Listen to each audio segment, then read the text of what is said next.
सहजात्म स्वरूप परम गुरु।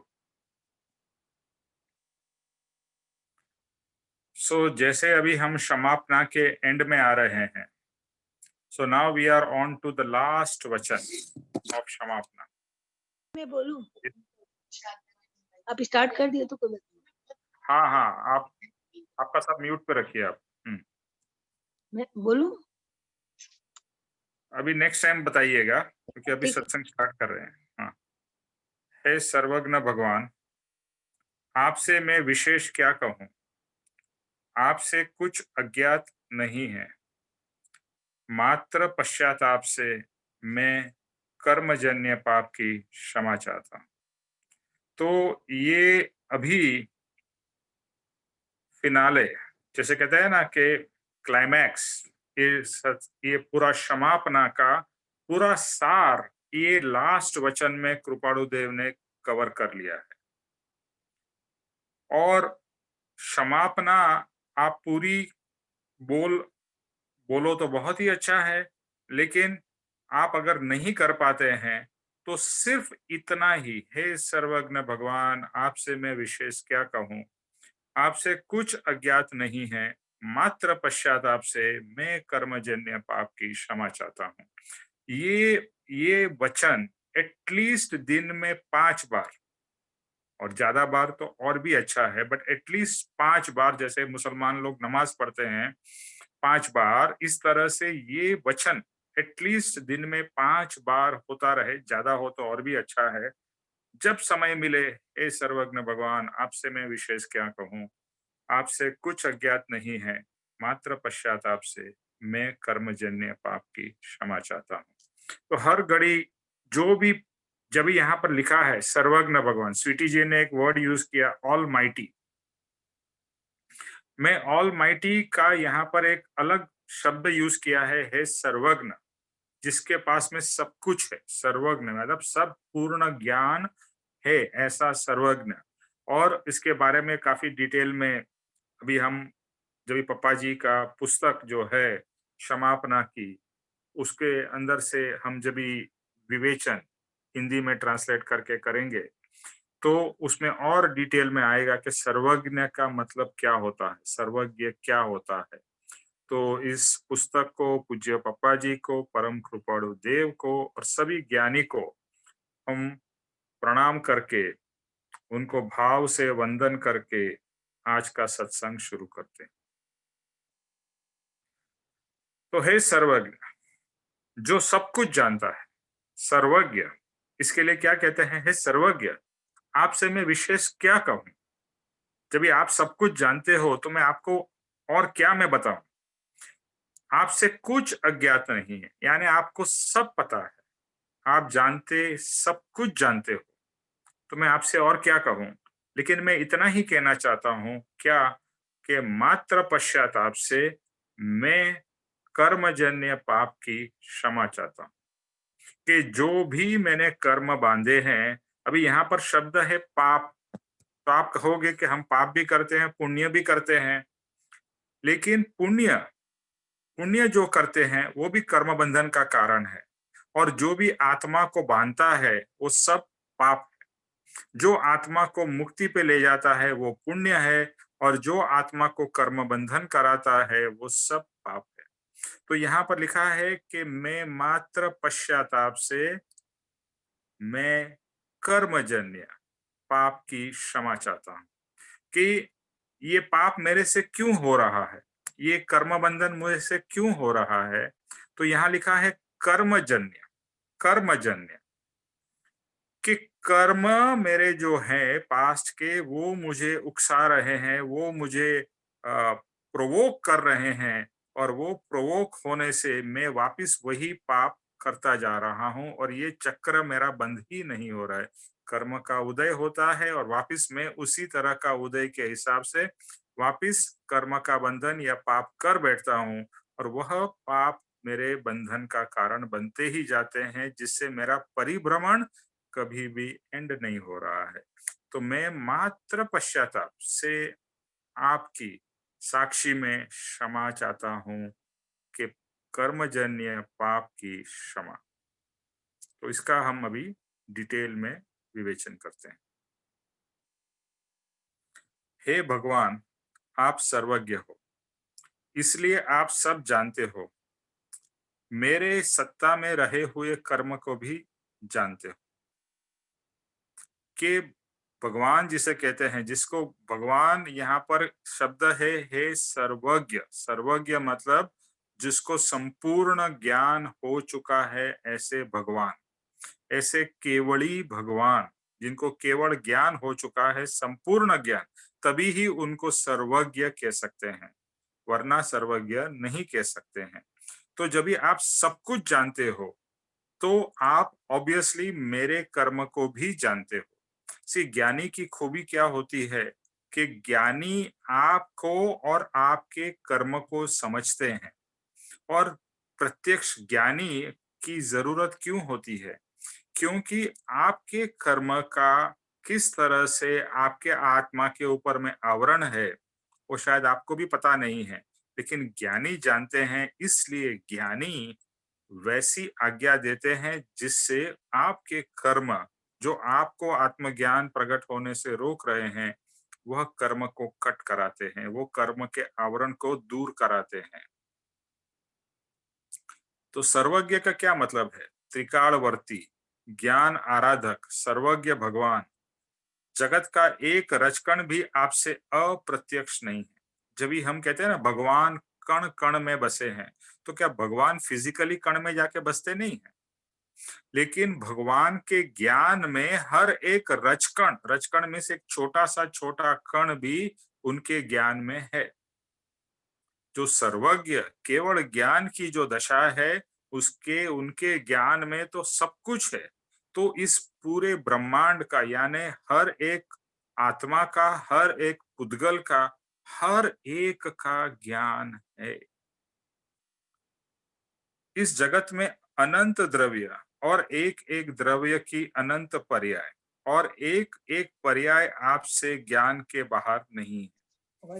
अभी इस जगत में बहुत सारी चीजें हैं, इसको हम द्रव्य कहेंगे। यानी हम जब भी जगत देखते हैं, जगत छोड़ दीजिए, आप आपका घर ही देखिए, तो आपके घर में कितनी सारी चीजें हैं, राइट? हर एक के घर में बहुत सारी चीजें होती है, मतलब फर्नीचर से लेके, कपड़े से लेके, गैजेट से लेके, सब कुछ है। तो हर एक द्रव्य है। सरोज जी, आपका फोन बार बार अनम्यूट हो रहा है, उसको टच मत करिए, बस डोंट टच इट। ओके। तो सर्वज्ञ, तो हर एक द्रव्य, हर एक द्रव्य की पर्याय। पर्याय का क्या मतलब होता है? पर्याय का मतलब है कि जो द्रव्य में चेंजेस होते जाते हैं। जैसे अभी मैं फोन से बात कर रहा हूं और फोन मेरे सामने है, तो फोन की पर्याय, पहले फोन जब भी ब्रांड न्यू था तो फोन कैसा था, अभी कुछ समय के बाद में फोन कैसा है, कुछ समय के बाद में और फ्यूचर में फोन की क्या कंडीशन होगी। तो ये सब फोन द्रव्य की पर्याय है। इस तरह से हर एक चीज जो है हमारे पास में, मैं अभी तो जगत तो मतलब बहुत लंबी बात भी नहीं कर रहे हैं, उस इस घर के अंदर भी इतने सारे पदार्थ है। अगर आप एक जस्ट सोचिए, आपके घर में कितनी आइटम्स होगी? Can anybody just even imagine कि मेरे घर में कितनी आइटम्स होगी? बहुत सारी निकलेगी ना। अभी सिर्फ पुस्तक की बात कर ले तो कितनी पुस्तकें होगी, कपड़े गिन ले तो कितने कपड़े होंगे, क्रॉकरी गिने, चीजें गिने, मसाले गिने, और मतलब if you start counting, can you even imagine कि एक हमारे छोटे से घर में भी कितनी चीजें हैं। और वो हर एक चीज की पर्याय, पर्याय, पर्याय means past, present and future, वो सब भगवान जानते हैं। अभी ये तो एक सिर्फ मेरा घर हुआ, वो तो पूरे ब्रह्मांड की हर एक पदार्थ के पास्ट, प्रेजेंट और फ्यूचर जानते हैं। तो हम तो इमेजिन भी नहीं कर सकते हैं कि भगवान का ज्ञान कितना विशाल है। मतलब it is beyond our imagination. मैं अल्पज्ञ, आपसे क्या कहूं, इसलिए मुझे विशेष कुछ कहना नहीं है। जो भी कहूंगा उसमें मेरी ही अल्पज्ञता का दोष रहेगा। अभी मेरा ज्ञान और भगवान का ज्ञान यानी सर्वज्ञ का ज्ञान कितना डिफरेंस है, वो तो अभी हम समझ सकते हैं ना कि भगवान का जब इस सर्वज्ञ का ज्ञान है, जो एक एक चीज का पास्ट प्रेजेंट फ्यूचर जानता है, वैसे के कंपैरिजन में मैं तो बहुत कम जानता हूँ। ये मैं मेरे घर की ही चीजों को कभी आपको अगर याद करना पड़े कि ये चीज कहाँ है, तो आपको खुद को याद नहीं आएगा कि ये घर में मैंने कहाँ रखी हुई है। मतलब आपकी स्वयं की चीज भी आपको याद नहीं रहती है कि मैंने घर में कहाँ रखी है। तो उसकी पर्याय तो भूल जाइए, पर्याय मीन्स पास्ट प्रेजेंट फ्यूचर की तो बात ही दूर हो गई। आप पदार्थ को ही आपको याद नहीं होता है कि वो पदार्थ है या नहीं है, किसको दे दिया या टूट गया, फूट गया। हम बोलते हैं ना, अरे ये चीज कहाँ चली गई, बहुत दिन से मैंने देखी नहीं है। मतलब वो चीज शायद चली भी गई है, आपको पता भी नहीं है। कहने की बात यह है कि उस भगवान के कंपैरिजन में हमारा ज्ञान कितना कम है, अल्पज्ञ, अल्पज्ञ, मतलब बहुत ही लिमिटेड है। और भगवान का सर्वज्ञ, इट इज लाइक एक सूरज और एक 0 वॉट का बल्ब, इतना डिफरेंस हमारे और भगवान में हमें दिखाई देता है। अल्पज्ञ मैं और सर्वज्ञ आप। आप तो संपूर्ण वस्तु को जानते हो, सर्व वस्तु संपूर्णता से जानते हो, यानी कि इस लोक को और परलोक को। इस लोक जहां पर सब जीव है और उससे बियॉन्ड भी आप पता है। बट मेनली जो ज्ञान है इस लोक का पूरा ज्ञान है, पूरा ब्रह्मांड का आपको ज्ञान है। देखो ब्रह्मांड कितना विशाल है ना। ये भी एक चीज, कभी भी मौका मिले तो गूगल पे जाके सर्च करिए कि how big is the universe. ये जो यूनिवर्स है ना, जिसको हम ब्रह्मांड कहते हैं, कितना विशाल है। इस ब्रह्मांड में जो पृथ्वी है ना, वो एक डॉट से भी छोटी है। जब ये पूरा ब्रह्मांड का आप एक स्क्रीन आपके लैपटॉप के ऊपर या कहीं भी देखोगे, तो उसमें पृथ्वी दिखाई नहीं देगी, क्योंकि पृथ्वी इस ब्रह्मांड का इतना छोटा छोटा से छोटा पार्ट है कि वो दिखती ही नहीं है। इस ब्रह्मांड के पूरे विश्व के, सॉरी, या इस ब्रह्मांड के पूरा जब भी देखते हैं तो पृथ्वी इतनी छोटी है। तो तभी हमें सरप्राइज होता है कि ब्रह्मांड, ये यूनिवर्स कितना बड़ा है। और सर्वज्ञ ये पूरे ब्रह्मांड के सब पदार्थ के सब चीज के बारे में पास्ट प्रेजेंट फ्यूचर जो पर्याय है वो सब जानते हैं। मतलब ऐसा हम जस्ट सोचने भी जाए तो लगेगा ओ कैसा ज्ञान। केवल ज्ञान मतलब क्या है, we just cannot even imagine. ऐसा ज्ञान भगवान का है। लोक के अंदर में, इस लोक में 6 द्रव्य है, हम सब जानते हैं। और इस 6 द्रव्य के कॉम्बिनेशन यानी परम्यूटेशन एंड कॉम्बिनेशन करके अनेक अनेक शरीर बने हैं। जैसे हम कहते हैं ना 84 लाख योनियां है, तो 84 लाख योनि बनी किससे है? मेरा शरीर किससे बना है? जड़ वस्तु से बना है, राइट। तो ये जो 6 द्रव्य है उसमें से जो मेन पुद्गल द्रव्य है, वो पुद्गल द्रव्य से अलग अलग परम्यूटेशन कॉम्बिनेशन से क्या बने हैं? मनुष्य का शरीर, प्राणी का शरीर, एक कीड़े मकोड़े का शरीर, हर एक के शरीर जो 84 लाख योनियां है यानी 84 लाख तरीके के शरीर है, वो सब इस कॉम्बिनेशन, परम्यूटेशन कॉम्बिनेशन से बने हुए हैं। और ये जो भी शरीर है, वो भी शरीर बचपन से लेके एंड तक कितना चेंजेस होता है, शायद आपको भी स्वयं को पता नहीं होगा कि मैं 10 या 20 साल के बाद में कैसी दिखूंगी या दिखूंगा। Do we know, can we, could we have imagined 20 या 30 साल पहले कि आज मैं कैसा दिखूंगा?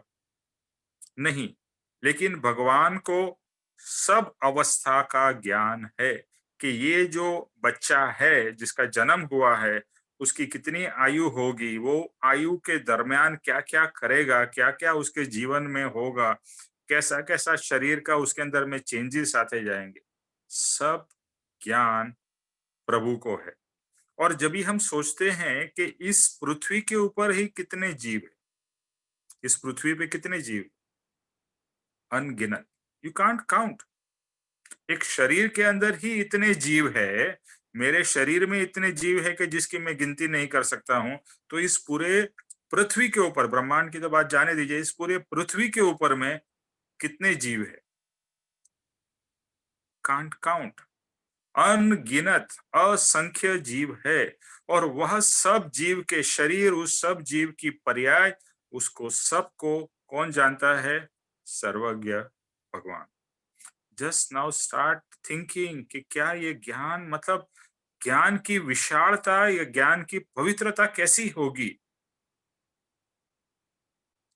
इस जगत में जितने पुद्गल परमाणु है वह सब को जानते हैं, इसलिए उन्हें सर्वज्ञ कहा जाता है, सर्वज्ञ कहा जाता है।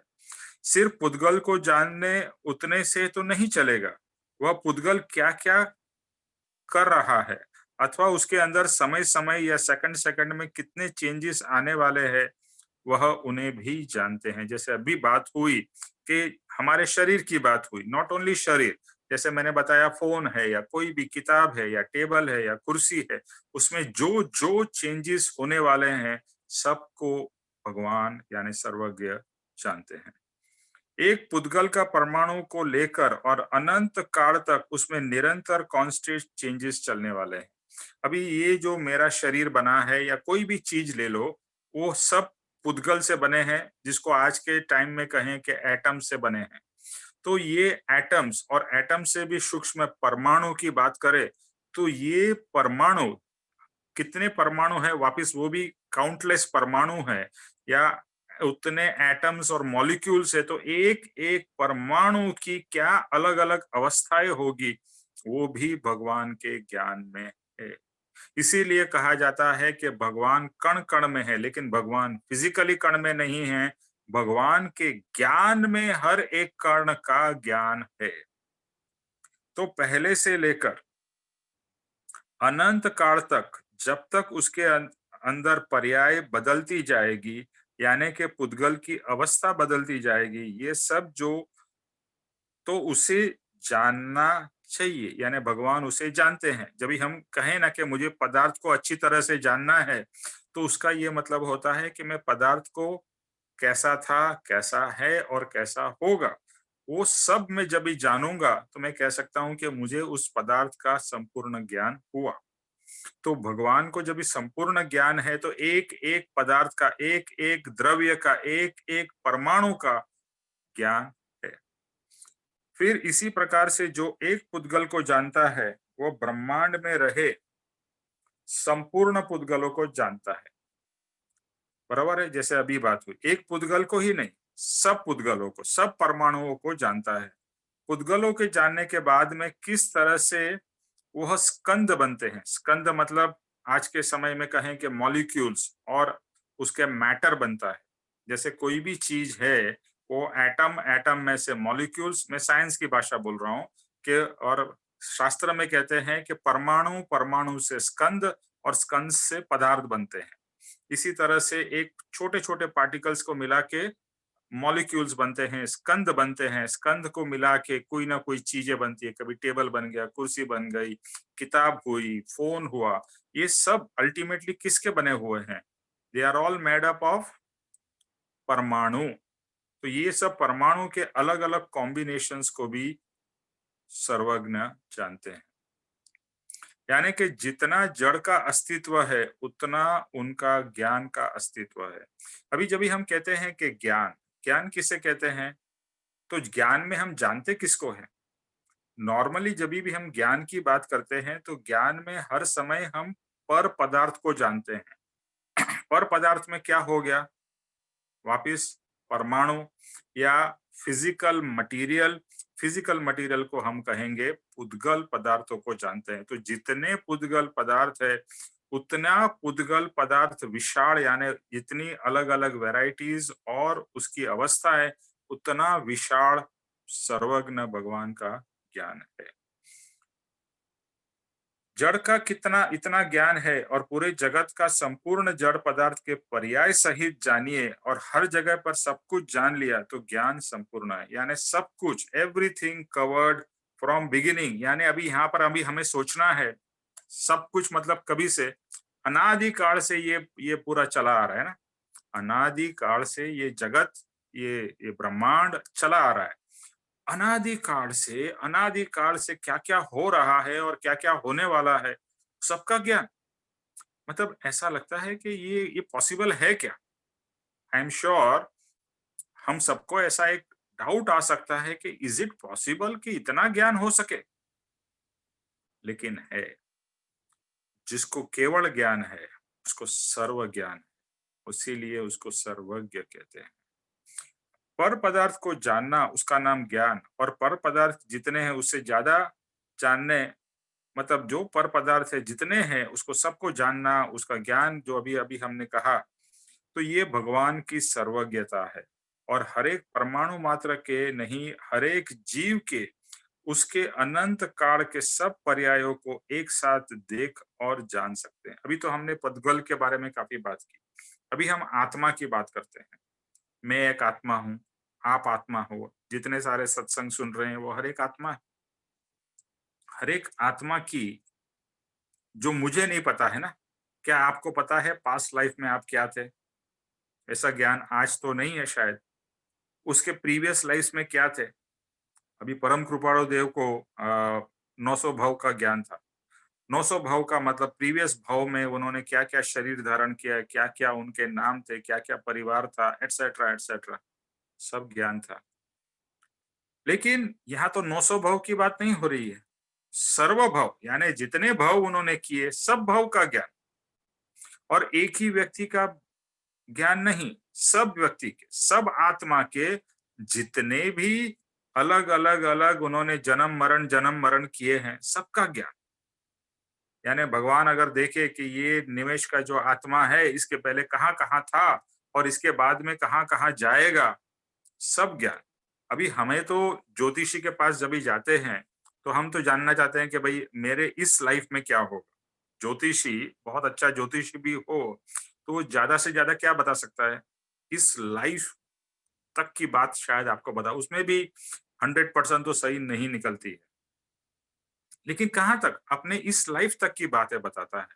लेकिन भगवान इस लाइफ, उसके आगे की लाइफ, उसके आगे की लाइफ, अगर मैं ये सोचूं कि एक ना एक दिन मेरा मोक्ष अवश्य होगा, तो भगवान के ज्ञान में ये भी है कि मेरे आत्मा का मोक्ष कभी होगा। नॉट ओनली मेरे आत्मा का, आपके आत्मा का, सब आत्माओं का, किस किस आत्मा का मोक्ष होगा और किसका नहीं होगा, ये सब उनके ज्ञान में है।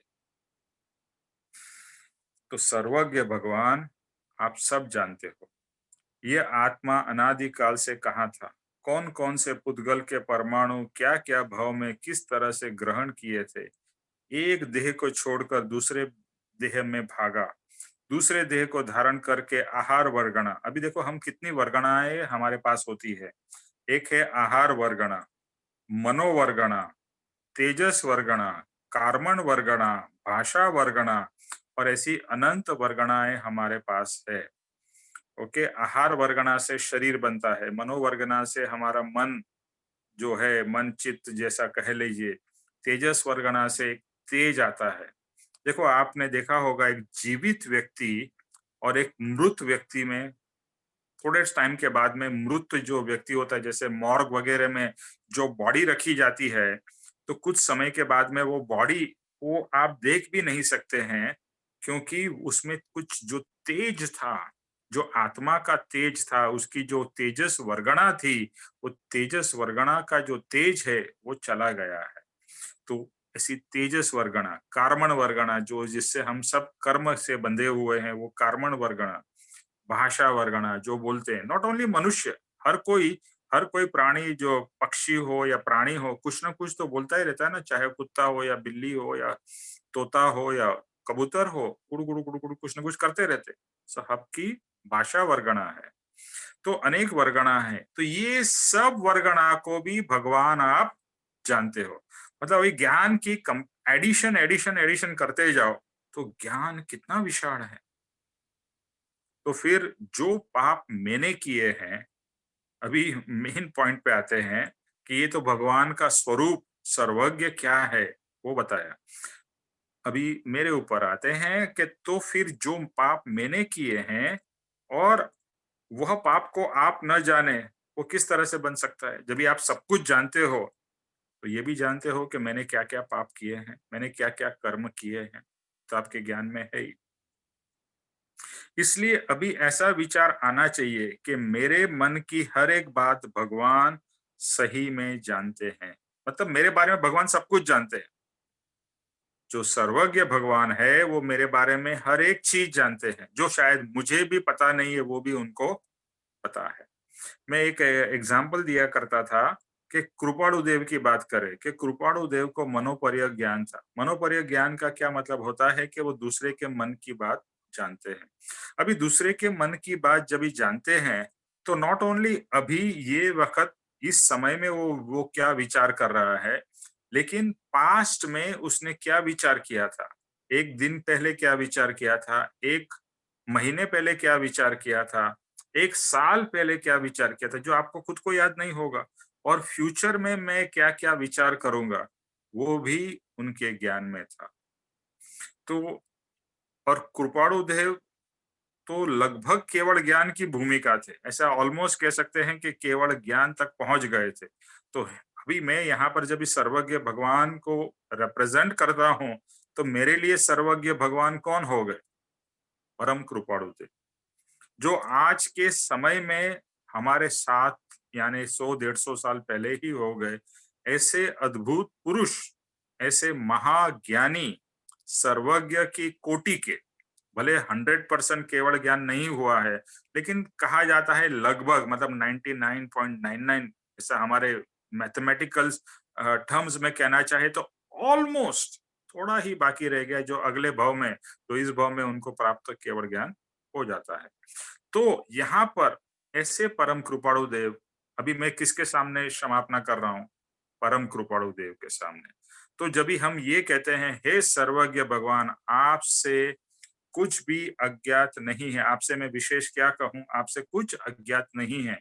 तो यहाँ पर ये सर्वज्ञ भगवान, we will have to identify somebody ना, कैसे ही हवा में हम सर्वज्ञ भगवान की बात करेंगे। तो मैं इस तरह से भगवान को जब भी देखता हूँ या सर्वज्ञ भगवान को देखता हूँ, तो मेरे समक्ष में कौन नज़र आते हैं? परम कृपाणु। हे सर्वज्ञ भगवान, आप सब कुछ जानते हो, मेरे हर एक चीज़ों के बारे में जानते हो, मेरे हर एक-एक पाप यानी कर्म जो-जो मैंने किए हैं, वो सब की आपके ज्ञान में मौजूद है। इसलिए हाँ, वह जानते हैं और फिर मैं माफ़ी न माँगूँ, तो नुकसान किसका है? मेरा ही है। अगर वो सब जानते हैं कि मैंने क्या-क्या पाप किए हैं और वही नुकसान अगर मैं उनके समक्ष में जैसे प्रीवियसली आया था ना, आपकी साक्षी में मैं क्षमा माँगता हूँ। साक्षी क्यों? क्यों? अभी वापस समझ में आएगा कि वो सब कुछ जानते हैं, उनसे कुछ छिपा हुआ ही नहीं है। तो अगर मैं मेरी गलती की माफ़ी उनके सामने नहीं माँगूँगा, तो नुकसान किसका होगा? मेरा ही होगा। और यहाँ पप्पा जी कहते हैं, ऐसा ही नुकसान हम अनेक भवों से करते आ रहे हैं। देखो, हम जब भी कोई भी गलत काम करते हैं ना, तो हम आगे-पीछे देखते हैं, कोई देख तो नहीं रहा है ना, बराबर है ना? कोई भी गलत काम करते हैं, तो वी ट्राई टू सी कि कोई देख तो नहीं रहा है, कभी कोई चोरी कर रहा है। हम हम चोरी नहीं कर रहे हैं, तो हम ऐसा कुछ गलत काम करते हैं, जो पकड़े नहीं जाए। तो पकड़े नहीं जाए तो हम देखते हैं इधर-उधर कोई देख तो नहीं रहा है। तो कोई नहीं देख रहा है, लेकिन हर समय हम जानते हैं कि जो परमात्मा है, जो भगवान है, जो सर्वज्ञ है, वो तो जानते ही हैं। तो मैंने चोरी की, मैंने कोई गलत काम किया, तो उनके उनके लक्ष्य में नहीं है, उनके ज्ञान में नहीं है ही। इसीलिए हर धर्म में, हर जगह पे ये बात आती है कि भगवान के समक्ष, सर्वज्ञ के समक्ष जाके क्षमा माँगनी। कि जो मैंने अपना नुकसान किया है और गलती की है उसकी क्षमापना, देखो हम किसी के सामने क्षमापना मांगे या न मांगे, सर्वज्ञ भगवान और हमारे लिए कृपाणु देव के समक्ष में हमारे सब पापों का इकरार होना चाहिए। इसके लिए यहाँ कहते हैं कि अगर मैं ऐसी माफी नहीं मांगूंगा तो नुकसान मेरा ही होगा और सर्वज्ञ है, वो सब बात जानते हैं, तो जो भी भूल की है उसकी क्षमा मांगते नहीं हैं, वह सर्वज्ञ है और उनके पास क्षमापना नहीं माँगते हैं, तो भूल चलती ही रहने वाली है। अगर आप क्षमापना नहीं मांगोगे तो नुकसान किसका होगा? अच्छा देखो, ये पनिशमेंट की जब भी बात आती है ना, हमने स्कूल में क्लास में होता था कि आपने कोई गलती की तो आपको पनिशमेंट मिलती थी। तो आप कहोगे भगवान कोई पनिशमेंट थोड़ी देते हैं। भगवान पनिशमेंट नहीं देते हैं, लेकिन हमारी जो गलतियां हैं, हमारे कर्म है, वही हमें पनिशमेंट देते रहते हैं। जब भी आप और मैं दुखी होते हैं, बहुत तकलीफों से गुजरते हैं, वो पनिशमेंट नहीं है तो और क्या है? पनिशमेंट ही तो है। भगवान नहीं दे रहे हैं, भगवान तो कुछ नहीं कर रहे हैं। हमारे किए हुए गलती, हमारे कर्म ही हमें पनिशमेंट दे रहे हैं। लेकिन जब भी हम भगवान के पास में सर्वज्ञ, यानी हमारे लिए मैं कहूँ कृपाणु देव के समक्ष में जब भी हम क्षमा मांगते हैं, तो वह कर्म से मुक्त होने का ये प्रोसेस है, जिससे हमें पनिशमेंट फिर भुगतनी नहीं पड़ेगी। तो हमें डिसाइड करना है कि क्या हमें ये पनिशमेंट या ये दुख सहन करते ही जाना है, या सर्वज्ञ समान परम कृपाणु देव या सर्वज्ञ भगवान के समक्ष, चाहे फिर वो महावीर हो, राम हो, जो भी भगवान में आप मानते हो, उनके समक्ष भी कर सकते हैं। लेकिन अगर रियल में जैसे अभी सब लोगों ने कहा कि परम कृपाणु देव के ऊपर में जो श्रद्धा है, तो श्रद्धा है, तो फिर वो श्रद्धा has to also convert into considering कि भाई वही मेरे लिए सब कुछ है। सर्वज्ञ और मेरे लिए सर्व कुछ, यानी हर एक चीज मेरे लिए सब कुछ कृपाणु देव है, फिर और किसी की कोई जरूरत नहीं है। देखो, अगर आपको माफी मांगनी है तो 50 भगवान के सामने माफी मांगने की जरूरत नहीं है ना। एक भगवान के सामने मांग ली तो सब भगवान के सामने माफी हो गई। एक सर्वज्ञ इज इक्वल टू ऑल सर्वज्ञ।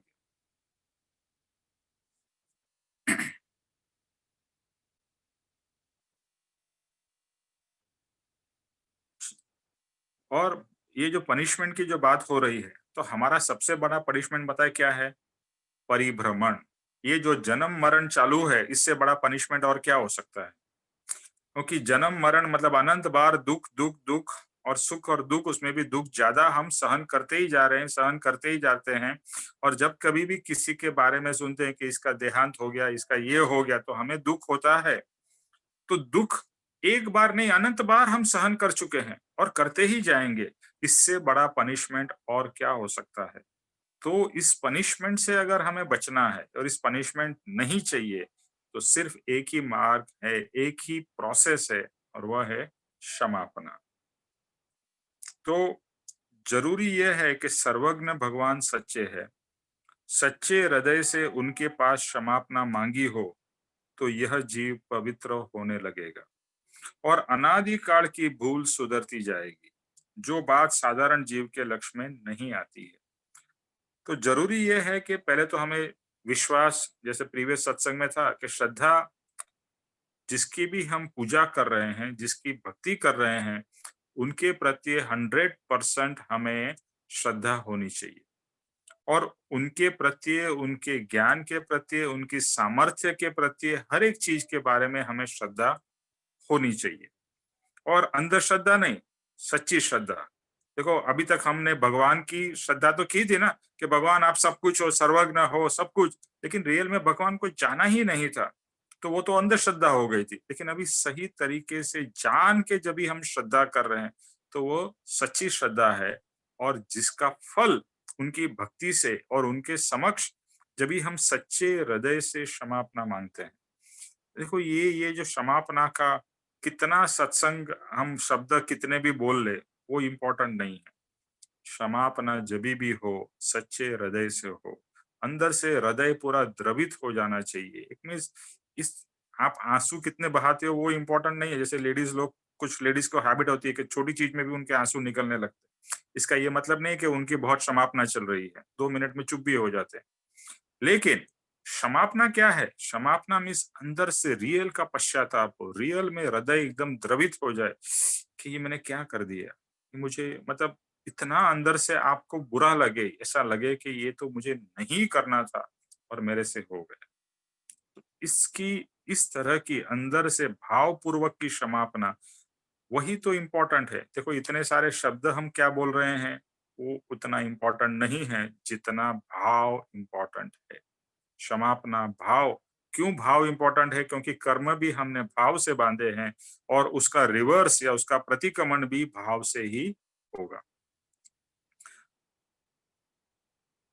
और जैसे-जैसे क्षमापना चलती जाएगी तो क्या होगा? हमारा आत्मा पवित्र होगा। देखो अल्टीमेटली हमें प्योर होना है, 100% पवित्र, शुद्ध। हर समय मैं तो यही भाव करता हूँ कि भगवान मुझे शुद्ध होना है। सबसे पहला हे प्रभु में जो लाइन है, सेकंड लाइन के शुद्ध भाव मुझमा नथी, शुद्ध भाव। अल्टीमेटली क्या चाहिए? मुझे शुद्ध भाव चाहिए और शुद्ध भाव कभी होंगे जब भी मेरा आत्मा शुद्ध और पवित्र होगा, तो ही शुद्ध भाव निकलेंगे, वरना तो अशुद्ध भाव ही निकलेंगे। जैसे घड़ा है, घड़े में पानी अगर गंदा है, आप घड़े में से जो भी पानी निकालोगे कैसा निकलेगा? अशुद्ध निकलेगा, अपवित्र निकलेगा। और एक प्योर घड़ा जिसमें शुद्ध पानी हो, बिना कचरे का, बिना कोई भी केमिकल्स का, वो शुद्ध पानी, तो वो उस घड़े में से जितनी बार भी पानी निकालोगे शुद्ध ही निकलेगा। और हमारे अंदर से अपवित्रता क्यों निकलती है? क्योंकि हमारा आत्मा अपवित्र है। तो बस अभी भाव तो यही है कि मुझे पवित्र होना है, मुझे शुद्ध बुद्ध चैतन्य घन स्वयं ज्योति सुखजा, मुझे शुद्ध होना है। मुझे बुद्ध, बुद्ध मतलब बुद्ध यानी गौतम बुद्ध की बात नहीं हो रही। बुद्ध का मतलब है कि वापिस ज्ञान, मुझे भी आपके जैसा ज्ञान प्राप्त करना है। शुद्ध बुद्ध चैतन्य घन यानी ये पूरा जो आत्मा है, ये सिर्फ चैतन्य रहे, उसमें और कुछ न रहे। इतनी पवित्र और शुद्ध आत्मा की दशा हो। तो अनादि काल की भाव भूल सुधरेगी अगर सच्ची क्षमापना होगी। ये बात साधारण जीव के लक्ष्य में नहीं आती। साधारण जीव बोलेगा अरे ये क्षमापना, देखो कुछ जो जैन लोग होते हैं वो प्रतिक्रमण साल में एक बार कर लेते हैं, सोचते हैं चलो मेरा पूरा साल का कोटा फिनिश हो गया, जितने मैंने पाप किए थे अभी क्लियर हो गए, अभी मैं फिर से पाप कर सकता हूँ। जो कोई लोग मानते हैं कि गंगा में डुबकी मारेंगे और सब पाप धुल जाएंगे, फिर से गंगा से बाहर निकलो और पाप करते जाओ, ये सब पाप प्रोसेस धोने का नहीं है। सच्ची क्षमापना जो रियली हो, और क्षमापना किसके सामने होनी चाहिए? सर्वज्ञ भगवान जो सब कुछ जानते हैं और जिनके साथ में मेरा कनेक्शन है, कनेक्शन भाव से।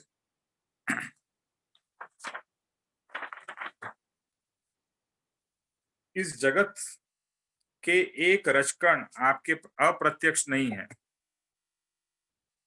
आपके ज्ञान के बाहर नहीं है। ये जो अभी पूर्व में अभी बात हो गई कि एक एक कण, एक एक आत्मा, एक एक पुद्गल सब आपके ज्ञान के अंदर में समा गए हैं। पूरे जगत के सर्व पदार्थ के सर्व पर्याय सर्वज्ञ भगवान जानते हैं। मैं अल्पज्ञ आपको विशेष क्या कहूँ? मुझे विशेष कुछ कहना नहीं है। देखो यहाँ पर ये जो शब्द है ना कि मैं आपसे विशेष क्या कहूँ? आप सब कुछ जानते हो, आप सर्वज्ञ हो, आप एवरीथिंग, ऑल माइटी, ऑल ज्ञानी। आपको जो जो शब्द परमात्मा के लिए इस्तेमाल करने हो आप कर सकते हो, वो सब कुछ हो। तो आपके समक्ष में क्या बोलूं? मैं बोल ही नहीं सकता हूँ, बिकॉज मैं अल्पज्ञ हूँ और आप क्या हो? सर्वज्ञ हो। देखो मैं अल्पज्ञ होके भी बहुत कुछ बोलता हूँ और बोलना चाहिए। जैसे हम सोचते हैं काफी बार ज्ञानी को मिलते हैं, जैसे पापा जी को मिलते हैं, और काफी लोगों का ये मानना है कि वो तो सब जानते हैं, तो फिर मुझे बोलने की क्या जरूरत? नहीं, आपको आपके भाव तो व्यक्त करने पड़ेंगे ना, भले उनके ज्ञान में हो, लेकिन you have to share, you have to say. जैसे हम सत्संग के स्टार्टिंग में शेयरिंग का सेशन रखते हैं, उसका कोई ये कारण नहीं है कि भाई कोई होमवर्क है उसके लिए आपको करना चाहिए। लेकिन जब भी आप शेयर करते हो, जैसे आज 2-3 लोगों ने शेयर किया, तो क्या हुआ? आपके जो अंदर के भाव है वो बाहर आए ना। अगर आप शेयर नहीं करोगे तो शायद वो भाव बाहर प्रकट नहीं होते थे। पर जब भी आप स्वयं शेयर करते हो तो आपको रियलाइज होता है कि ओह ऐसे ऐसे भाव मेरे अंदर में रहे हैं जो शायद मुझे भी पता नहीं। जब भी मैं, जो भी कोई सत्संग देता है, सत्संग करता है, तो मुझे भी काफी बार में सरप्राइजिंग लगता है कि ये भाव, ये विचार, ये वचन कहाँ से आए? अंदर से ही आए ना। या परमात्मा की, पप्पा जी की कृपा से, कृपाणु देव की कृपा से अंदर से कुछ प्रकट हुआ, अंदर से कुछ आया। तो ऐसे भाव अंदर पड़े होंगे तो ही आएंगे ना, वरना तो आ नहीं सकते हैं। तो ये एक बहुत इंपॉर्टेंट है, शेयरिंग जो सेशन है उसका लाभ जरूर लीजिए, क्योंकि जितना आप शेयर करोगे तो उसमें दूसरे की प्रगति हो या नहीं हो, आपकी तो जरूर होगी। और आपके शेयरिंग से दूसरे की भी प्रगति होगी, दूसरे को भी उसका इफेक्ट होगा ही। तो यहाँ मैं विशेष क्या कहूँ, और जो भी कहूंगा उसमें तो मेरी अल्पज्ञता का दोष रहने वाला है।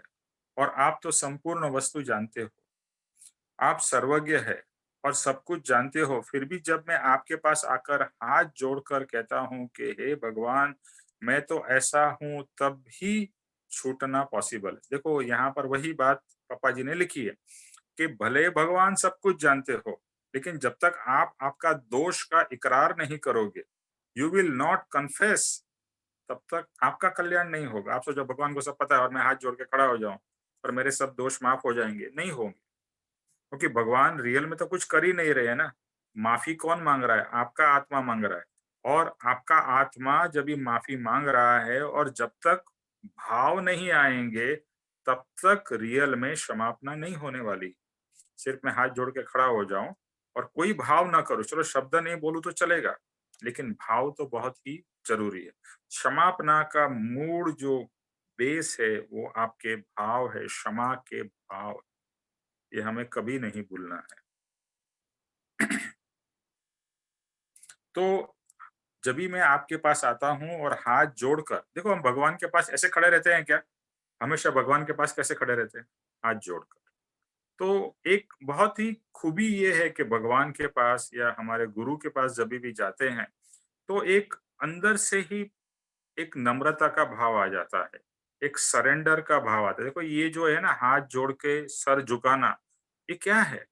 ये एक अर्पणता का, एक सरेंडर का भाव है कि हे भगवान, मैं आपके पास आया हूँ, आपकी शरण में आया हूँ, और जो जो मैंने पाप और गलतियां की है उस सब की मैं क्षमा चाहता हूँ। देखो जब भी हम पाप शब्द यूज करते हैं ना, तो हमें लगता है कि भैया चोरी, डाकू, डकैती वही पाप है। अरे हम दिन में कितनी बार पाप करते हैं, ये तो हमें ही पता नहीं है।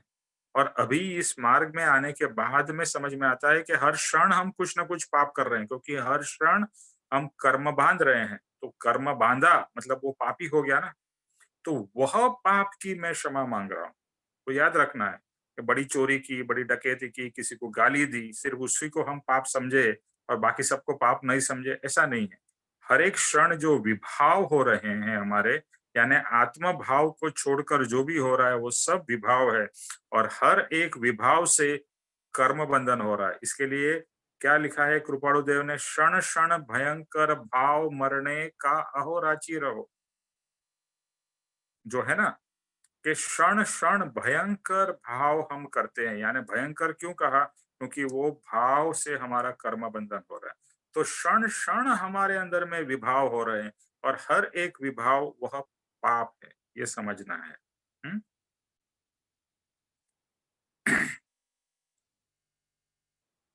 तो जब भी हाथ जोड़कर और सच्ची क्षमापना होती है, तो ही छुटकारा होने वाला है, वरना छुटकारा नहीं होने वाला है।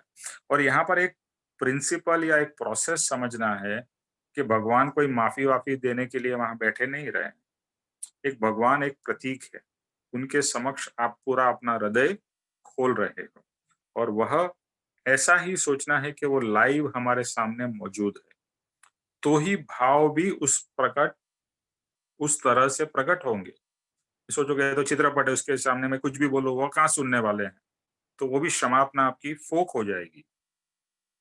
रियल में वहां कृपाणु देव बैठे हुए हैं और वह सर्वज्ञ है, और उसके समक्ष में रियल में क्षमापना कर रहा हूं। और भाव पूर्वक, वापिस जो शब्द भाव है वो बहुत ही इंपॉर्टेंट है। अगर ये इस तरह से नहीं होता है तो कोई काल में जीव का छुटकारा नहीं होने वाला है।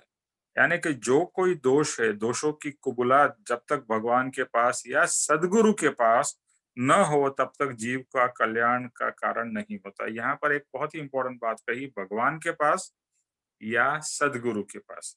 अगर प्रत्यक्ष सदगुरु आपके पास में मौजूद है, तो ये जो भी भूले हैं या जो भी हम गलतियां करते हैं, एक तो भगवान के पास, भगवान यानी भगवान यहाँ पर सिंबॉलिक है, भगवान लाइव मौजूद नहीं, सदगुरु लाइव मौजूद है।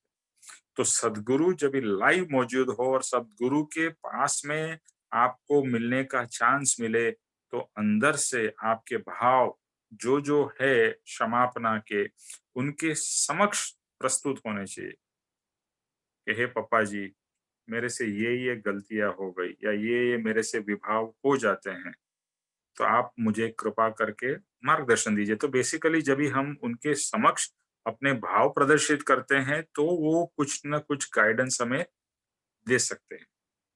इसके लिए दो तरीके की यहाँ पर क्षमापना को समझना है, यानी क्षमापना तो एक ही है, लेकिन दो व्यक्तियों के सामने हो रही है। एक जो है, समझ लीजिए कि कृपाणु देव हो गए, या आप जो भी भगवान को मानते हो उनके समक्ष, और दूसरे प्रत्यक्ष लिविंग सदगुरु।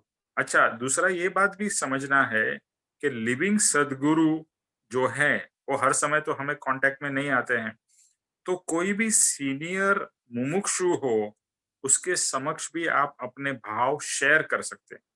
भाव शेयर करने से वो भाव से मुक्त होने का आपको चांस मिल सकता है कि मेरी ऐसी-ऐसी गलतियाँ हो जाती है, ऐसा हो जाता है, ऐसे भाव हो जाते हैं, ऐसे विभाव हो जाते हैं, व्हाटएवर, व्हाटएवर, व्हाटएवर। ओके? मेरे पास ये क्षमा के सिवाय और कोई शस्त्र शास्त्र के उपाय है ही नहीं।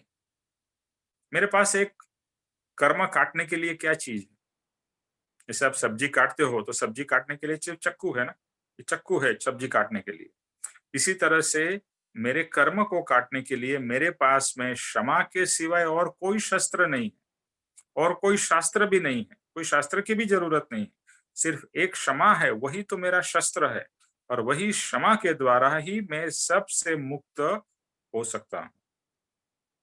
मेरे पास एक ही जायदाद है, यहाँ पर शब्द पापा जी ने यूज किया, एक ही जायदाद, एक ही संपत्ति है, और वह है क्षमा। वो हर एक आत्मा के पास मौजूद है, क्योंकि आत्मा का गुण है क्षमा। तो आपके पास मौजूद है, मेरे पास मौजूद है, उसका मैं उपयोग क्यों ना करूं? और जब भी कहा कि ये वचन दिन में 5 बार, और क्षमापना के इसमें शायद आगे आएगा, तो क्षमापना, पूरी क्षमापना तो दिन में 2 बार होनी ही चाहिए, सुबह में और रात को। और ये जो वचन है, हे सर्वज्ञ भगवान, आपसे मैं विशेष क्या कहूं, आपसे कुछ अज्ञात नहीं है, मात्र पश्चाताप से मैं कर्मजन्य पाप की क्षमा चाहता हूं, क्षमा चाहता हूं। दिन में 5 बार, जैसे हम डॉक्टर के पास जाते हैं ना, दवाई दिन में 3 बार लेना, यहाँ पर 5 बार। और पूरी क्षमापना दिन में 2 बार, सुबह और रात को।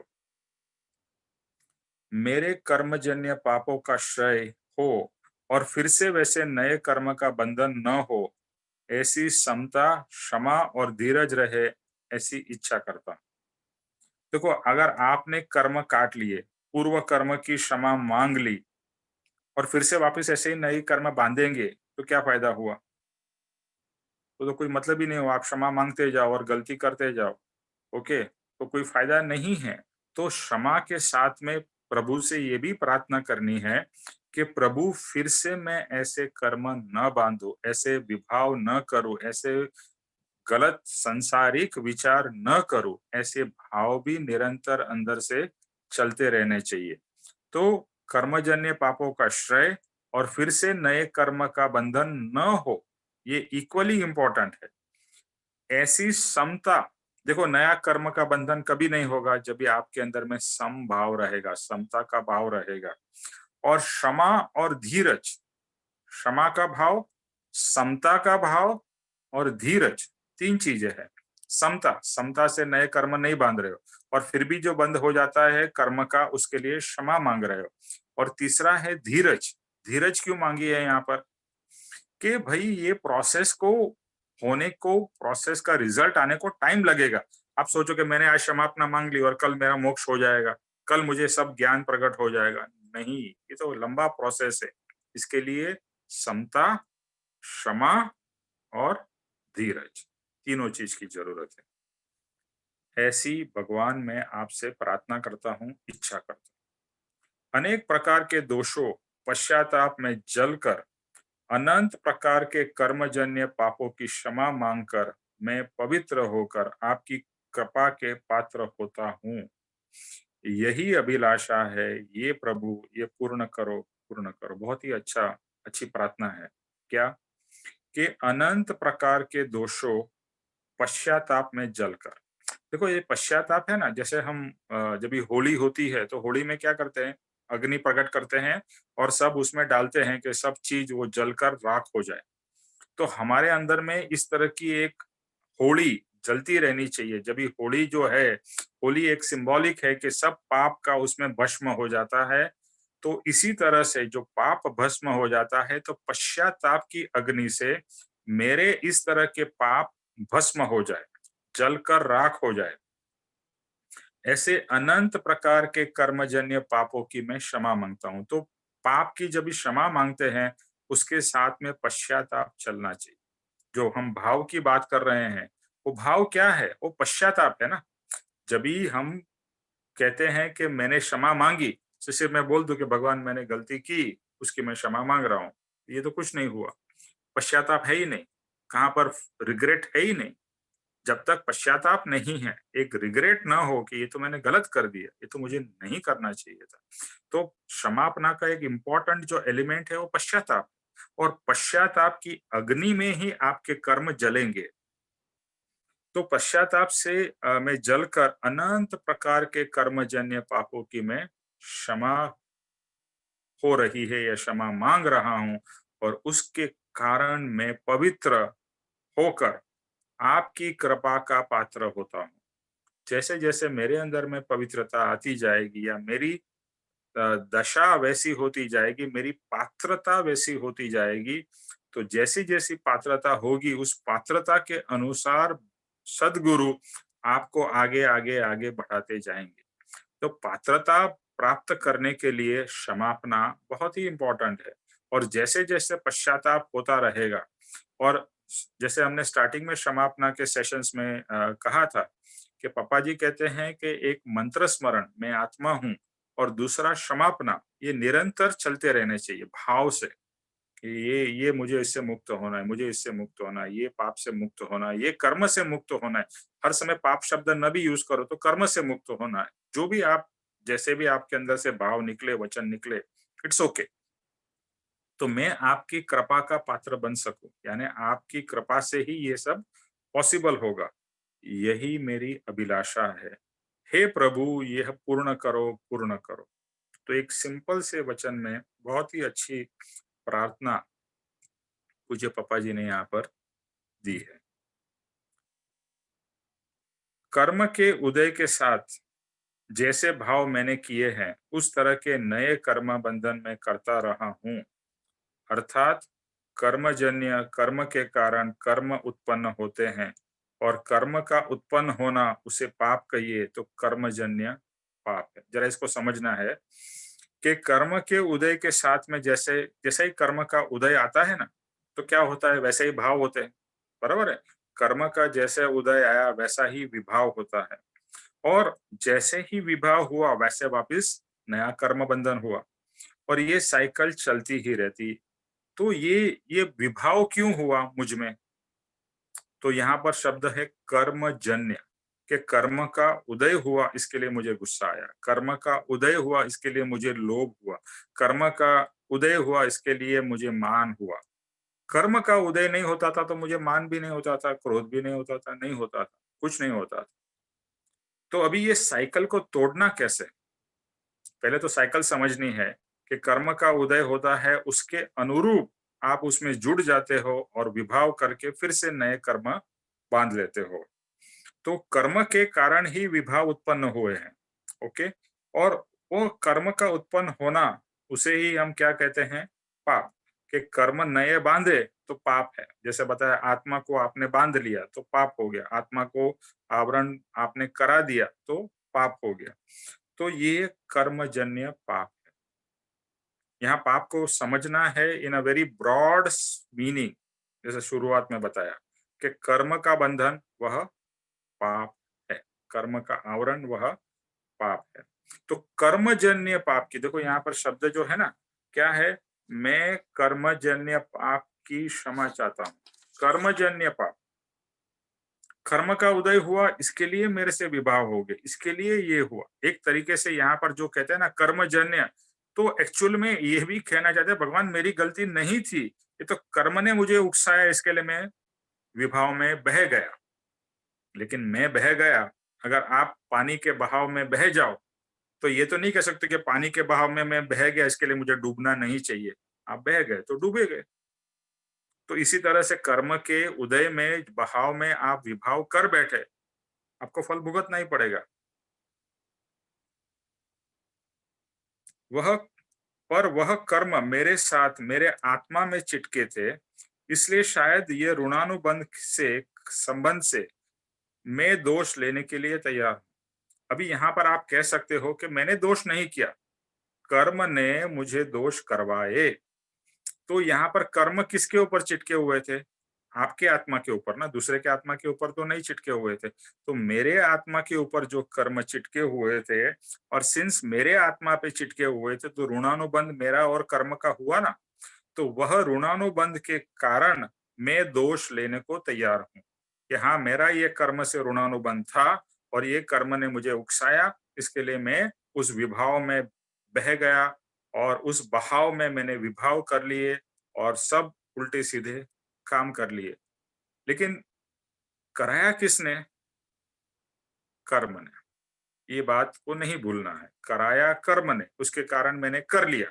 लेकिन अभी यहाँ पर ये लगेगा, अरे कर्म इसी तरह से कराते रहेंगे और मैं करता रहूंगा, तो फिर मुक्ति कभी होगी? तो यही पुरुषार्थ है कि कर्म भले ही आपको कुछ भी विभाव कराए, उस समय अगर आप विभाव न करो, वो आपकी सत्ता में है या आपके पास में पॉसिबल है, कभी जब भी आपकी वैसी क्षमता या दशा हो जाए तो। कर्म तो विभाव कराते ही जाएंगे, कर्म के उदय विभाव कराएंगे। विभाव करना या न करना आपके हाथ में है। लेकिन अब तक अब तक मेरी ऐसी दशा नहीं थी, इसके लिए मैं अज्ञात अवस्था में था, मैं अज्ञानी था, इसके लिए मैं कर्म के साथ में जुड़ जाता था और मैं वापिस वापिस कर्म बांध देता था। सो ऐसे दोष की मैं सच्चे हृदय से अब आपके पास क्षमा मांगता हूँ। कर्मजन्य पाप की अब मैं क्षमा मांग रहा हूँ। कौन से? कर्मजन्य पाप की। देखो, कभी भी कुछ भी हो जाए ना, तो किसी को भी दोष नहीं देना है। यह बात हमने काफी बार सत्संग में कही है। क्योंकि कर्म का उदय हुआ, इसलिए विभाव हुए। सामने वाले ने मुझे गाली दी, सामने वाले ने मुझे मारा, वो भी मेरे कर्म का उदय था, इसके लिए मुझे मार पड़ी, मुझे गाली पड़ी, जो भी हुआ। लेकिन जो कर्म का उदय है, उसके कारण मेरी भी विभाव हो चुके हैं, विभाव हो रहे हैं। तो एक तरीके से गलती मेरी भी नहीं है। देखो, ये इसके लिए समझना है कि मेनी टाइम्स हम we go into self pity. अरे मैं तो ऐसा हूं, मैंने ये कर लिया, मैंने वो कर लिया। कभी भी एक चीज रियलाइज करिए, मैंने नहीं किया, ये कर्म ने मुझे उकसाया करके मेरे से ये गलतियां हो गई। तो अपने आप को इस तरह से बचाना भी नहीं है, लेकिन अपने आप को सेल्फ पिटी में भी नहीं डालना है। कभी कभी आपसे कुछ हो जाता है, तो आप अपने आप को बहुत ही वो करते हो ना, अरे यार मैंने तो ये क्यों किया, ऐसा नहीं करना चाहिए था, ऐसा नहीं करना चाहिए था। बात तो बराबर है, लेकिन क्यों हो गया? कर्म का उदय था, तो कर्म के उदय के अंदर में आप आपको कंट्रोल नहीं कर पाए, इसके लिए आपसे ऐसा हो गया। सो ऐसे दोषों की भी सच्चे हृदय से क्षमा मांगता हूँ। कर्मजन्य पाप की, देखो ये शब्द है ना, कर्मजन्य, कृपाणु देव का तो क्या अद्भुत है। एक एक चीज को उन्होंने कितने डेप्थ से समझाया है और बताया है। कर्मजन्य पाप, तो एक तरीके से कहे कि भगवान मैं पापी नहीं हूँ, कर्म ने मुझे पापी बनाया है, बोल सकते हैं आप। लेकिन आपको बनाया है, जैसे कोई फ्रेंड के इन्फ्लुएंस में आके आप गलत काम करते हो, ड्रग्स लेते हो, चोरी करते हो, दारू पीते हो, एवरीथिंग नेगेटिव करते हो। आप कह सकते हो कि दो दोस्त की कंपनी मेरी ऐसी थी, इसके लिए मैं बुरा हो गया। बट उससे क्या आपको माफी मिल जाती है? दोस्त की कंपनी ऐसी थी, लेकिन तू चाहता था तो तू नहीं भी कर सकता था। इसी तरह से कर्मजन्य ने, कर्म ने मेरे से करवाया, लेकिन तू चाहता और तू अपने आप को बचाना चाहता तो बचा सकता था, लेकिन आज तक तो मुझे ये सब समझ ही नहीं थी, ये सब साइंस ही मुझे पता नहीं था ना। अभी ये सब साइंस समझ में आ रहा है, ये सब आत्मा, कर्म, कर्म उदय, कर्मजन्य पाप, ये सब तो अभी शब्द समझ में आ रहे हैं। तो अभी जब भी समझ में आ रहे हैं तो उसके पहले जो कर चुके हैं उसकी तो क्षमा मांगनी पड़ेगी।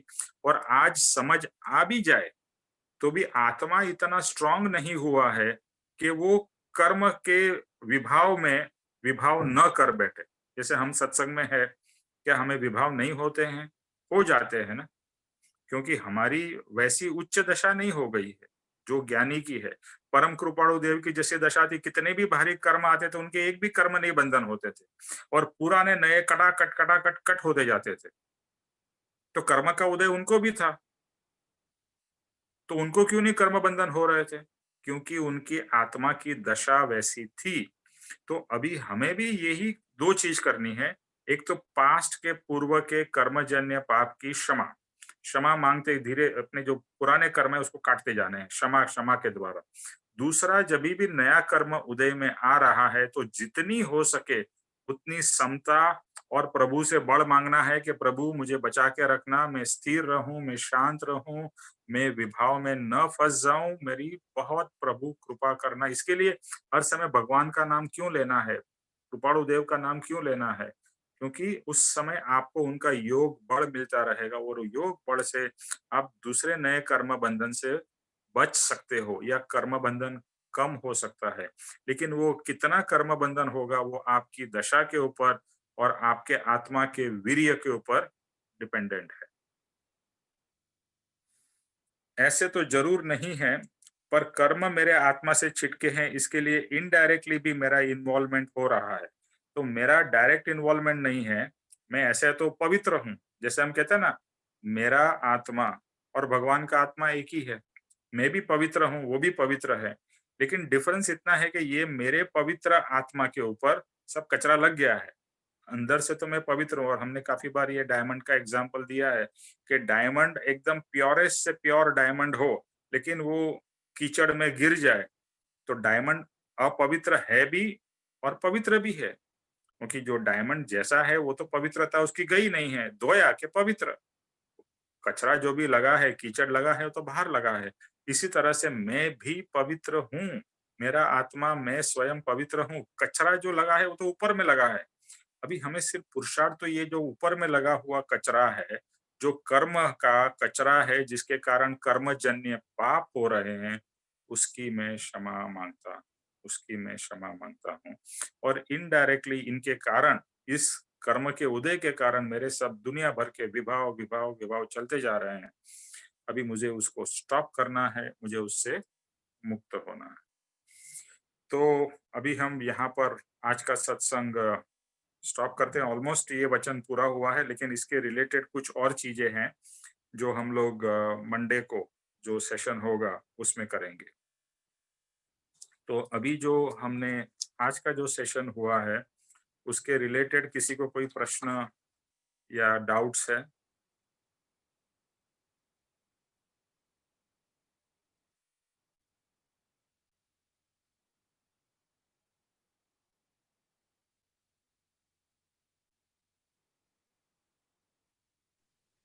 निमेश भाई, आपने पवित्रता को रिलेट किया जब क्षमापना से, इस पे थोड़ा सा प्रकाश डालिएगा।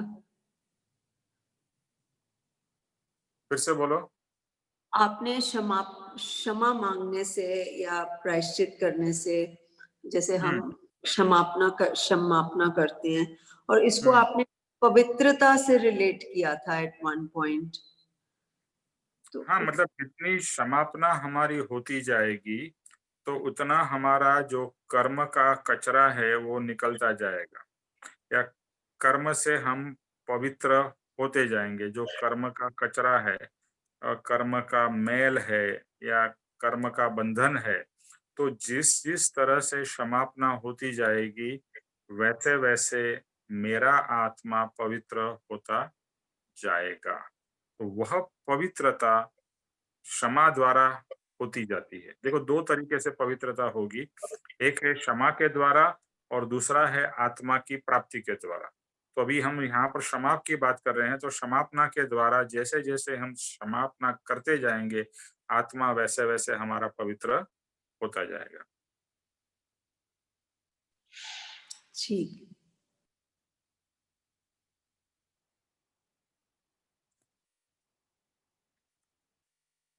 ओके, और किसी को प्रश्न है?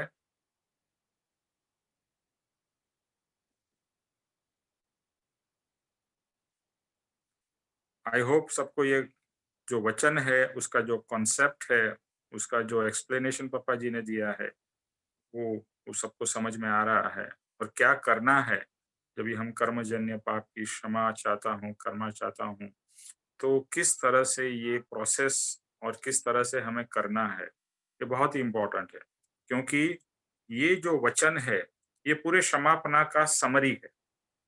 इसमें पूरी क्षमापना भी आ जाती है। अगर आप देखोगे, सर्वज्ञ भगवान, आपसे मैं विशेष क्या कहूँ, आपसे कुछ अज्ञात नहीं है, मात्र पश्चाताप से मैं कर्मजन्य पाप की क्षमा चाहता हूँ। ये वचन, ये तो एकदम मैं जब भी हॉस्पिटल में था, तो हमारे एक सीनियर थे, उन्होंने बोला ये वचन को बार बार बोलते ही रहो, लाइक मंत्र।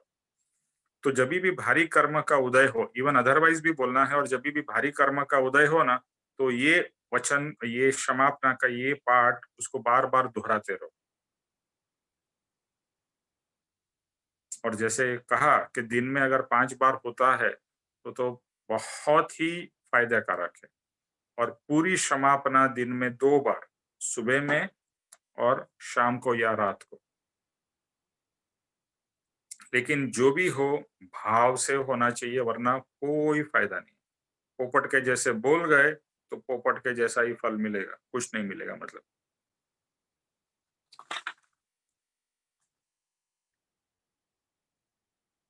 और किसी को कुछ पूछना है या ऐड करना है, तो आप ऐड भी कर सकते हो।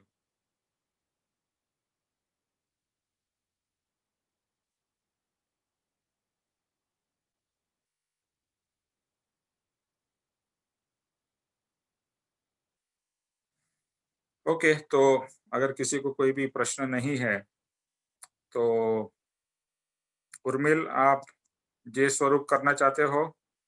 हाँ निमेश भाई, ठीक है। हाँ जी, ठीक है, नहीं बहुत खुशी से बोलो, हाँ मैं रेडी बहुत हूँ। खुश होके कह रही हूँ निमेश भाई, बहुत खुश होके कह रही हूँ। बिल्कुल आपने मुझे कहने को कहा, मैं उसी से बहुत खुश हूँ कि आपने मुझे इसके लिए बोला, पढ़ने के लिए। यही मेरे लिए सबसे खुशी की बात है। भाग्यशाली मैं कि आपने मुझे बोला। अरे रे रे ओके, शुरू बोलो। करूं? हाँ जी, अगर वीडियो ऑन कर सकते हैं तो वीडियो ऑन करिए, वरना हो सकता है तो देख। Okay. Okay, very good, yes, बोलिए। जेह स्वरूप समझा बिना पाम्यो दुख अनंत, समझाव्यूं ते पद नमो श्री सदगुरु भगवंत। परम पुरुष प्रभु सदगुरु परम ज्ञान सुख धाम, जेने आप्यूं भान निज तेने सदा प्रणाम। देह छता जेनी दशा वर्ते देहातीत, ते ज्ञानी ना चरण मा हो वंदन अगणित। हे परम कृपालु देव, जन्म जरा मरण आदि सर्व दुखों का अत्यंत क्षय करने वाला वितराग पुरुष का मूल मार्ग आप श्रीमान ने अनंत कृपा करके मुझे दिया। उस अनंत उपकार का प्रत्युपकार करने में मैं सर्वथा असमर्थ हूँ। फिर आप श्रीमान कुछ भी लेने में सर्वथा निष्प्रिय हैं, जिससे मैं मन वचन काया की एकाग्रता से आपके चरण में नमस्कार करती हूँ। आपकी परम भक्ति और वितराग पुरुष के मूल धर्म की उपासना मेरे हृदय में भव पर्यंत मोक्ष पर्यंत अखंड जागृत रहे, इतना ही मांगती हूँ। वह सफल हो, सफल हो, सफल हो। ओम शांति ही, शांति ही, शांति ही। जय सद्गुरुदेव वंदन। जय सद्गुरुदेव। त्रिलोक के नाथ की जय हो। परम कृपाणु देव की जय जय हो। हो। सद्गुरु देव की जय जय हो। जय हो। आज के आनंद की जय जय हो। जय हो। सर्व मुमुक्षुओं के परमार्थ पुरुषार्थ और मुक्ति की विजय हो। जय विजय हो हो। विजय हो जो आत्या विजय हो जय विजय हो विजय हो। जय हो। अच्छा सुनिए जरा हाय एक मिनट शकुन। जाने से पहले सुन लीजिए। नेक्स्ट वीक से अभी हम लोग 3 दिन के बजाय 2 दिन का सत्संग रखेंगे, मंडे और फ्राइडे को। Okay Everybody okay with it? Okay okay okay तो और ओके अभी ये सर, थैंक यू अंकल, हाँ तो अभी ये thank you Monday, uncle, thank you बेटा, थैंक यू। बट मंडे को थैंक यू अपना सेम टाइम और फ्राइडे को भी same time. Okay thank you Nimesh भाई, थैंक यू वेरी जय मच। सद्गुरुदेव वंदन। जय थैंक यू, सतगुरुदेव धन्यवाद। वंदन। जय सद्गुरुदेव वंदन थैंक यू निमेश भाई। Thank you thank thank you you. Uncle, जय सद्गुरुदेव वंदन। किधर है तुम? दिखाई नहीं दे रहा मुझे। हाँ यस यस, जय सद्गुरुदेव वंदन। Uncle, thank you, thank you. जय सद्गुरुदेव वंदन बेटा। थैंक यू जय सतगुरुदेव। जय सद्गुरुदेव। अंकल। थैंक यू निमेश भाई। Thank you thank you thank you.